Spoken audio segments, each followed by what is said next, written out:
Dance Dance Revolution is the best video game ever made. Think about it. What are video games? Pressing buttons when prompted to do so via flashes of light. Condense that down to its most basic form and what do you get? But what if you want to actually sell your game based entirely around QuickTime events? You got two options. Make the entire game a glorified cutscene, or make the soundtrack an absolute banger. Music is so ingrained into the human mind as a tool of emotional manipulation, it manipulated millions of people into thinking that Sonic is actually fun. Why else would people like him? Definitely not the gameplay, that's for sure. But a fun game does not equal a successful game, so how did DDR strike a chord with such a large audience? It all comes back to simplicity. The simpler a game is, the more popular it tends to be. Just look at mobile games. But you might be saying, DDR was hardly a groundbreaking title. Parappa's gameplay is just as simple, and that game isn't nearly as popular. And you'd be right. But that's because DDR mixed in the two secret ingredients that proved to be the game's greatest strengths going into the 2000s. The two elements of sociality and motion controls. DDR machines come standard with a second dance pad, allowing for people to challenge other players face to face, getting them even more invested. The closest thing to happen since is actually Pokemon Go. Remember the first couple months after that game's release, the world just felt like a simpler, friendlier, and more united place. Which is ironic considering the faction system the game had.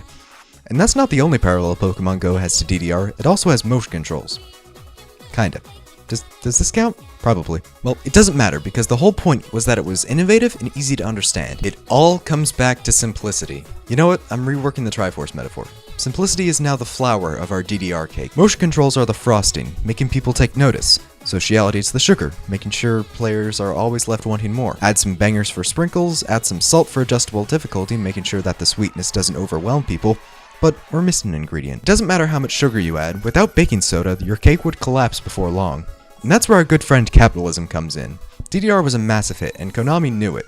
So they did the only thing a good corporation does. Pump out sequel after sequel after sequel, rarely changing the core gameplay. And with that, DDR became not just a franchise, but a phenomenon.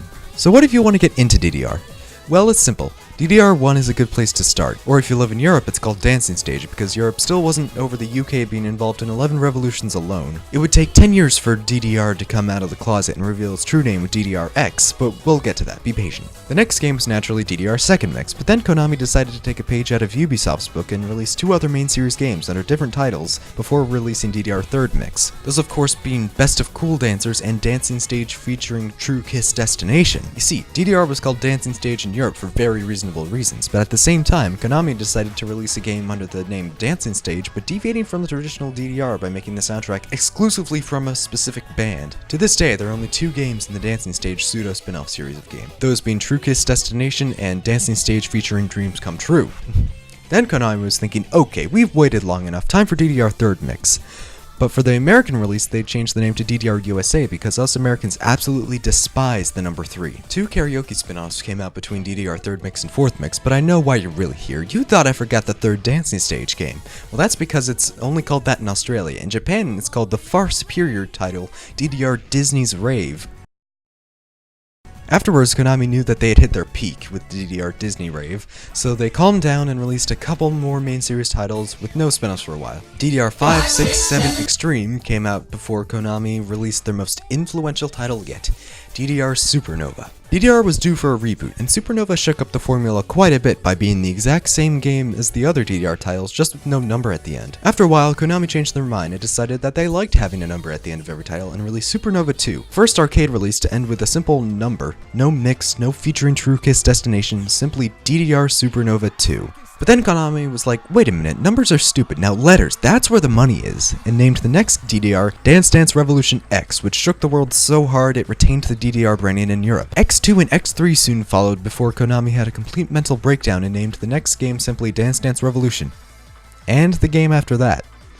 At this point, I'm surprised Konami didn't follow in Capcom's footsteps and make DDR Dance Dance Revolution. So after that, Konami finally woke up after being on fire for 3 years and took a look back on what they had created.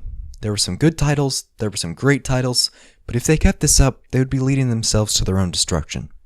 So Konami calmed down, took a deep breath, and said, I am going to fix this. I am going to change. I swear this will never happen again.